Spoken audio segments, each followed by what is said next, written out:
Good night বন্ধুরা। তো তোমরা কেমন আছো? আমি চলে এসেছি আজকে সমুদ্র দীঘার সমুদ্রতে।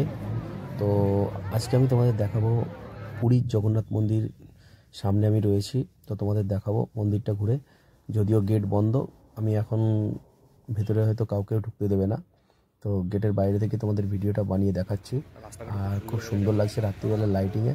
আর দীঘা এত সুন্দরভাবে সেজে উঠেছে যে কল্পনার বাইরে, না এলে তোমরা বুঝতে পারবে না। খুব সুন্দর, চারিদিকে পরিষ্কার পরিচ্ছন্ন, আর রাস্তাঘাটও খুব চওড়া করেছে, সাইডে কি সুন্দর বাঁধিয়েছে। তো দেখো মন্দিরের এটা একটা পার্ট, এখানে সব থাকার জন্য হয়তো করেছে এটাকে। তারপর আমি চলে যাব আস্তে আস্তে মন্দিরের গেটের দিকে, তোমাদের দেখাবো। ভিডিওটা ভালো করে তোমরা দেখো। আর রাত্রেবেলায় অপূর্ব সুন্দর লাগছে মন্দিরটা দেখতে। তো খুব তাড়াতাড়ি হয়তো শীঘ্রই কাজ সম্পূর্ণ হয়ে যাবে। সম্পূর্ণ হলে সবার মানে আমজনতা বা দর্শনার্থীর জন্য খুলেও যাবে খুব তাড়াতাড়ি। তো এখন আমি চলে যাচ্ছি মন্দিরের দিকে এগিয়ে।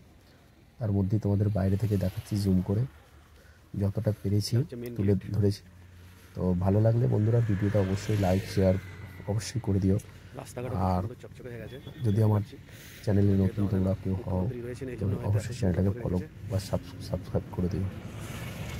তো এখন আমি গেটের দিকে চলে আসছি। এটা হচ্ছে মেন গেট, এটা মেন গেট। আর মেন গেটে মানে এতটাই ঘন ঘন গেটটা করেছে যে সেখান থেকে ভিডিও ভালো করে করা যাচ্ছে না। তো প্রথমে যেতে ভয় পাচ্ছিলাম, যাই তারপরে গেলাম।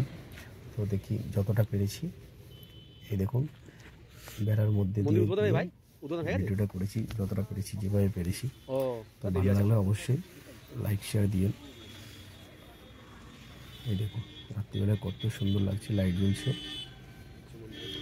আর এখনও চারিদিকে বালি টালি পড়ে আছে, সেগুলো হয়তো ঠিক করবে।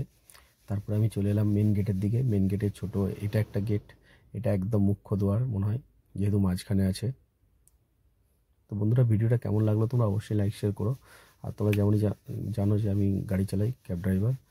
তো সেহেতু আজকে বুকিং নিয়ে চলে এসেছি দীঘা। আর দীঘা এসে তোমাদের জন্য এই ভিডিওটা করতে পারলাম।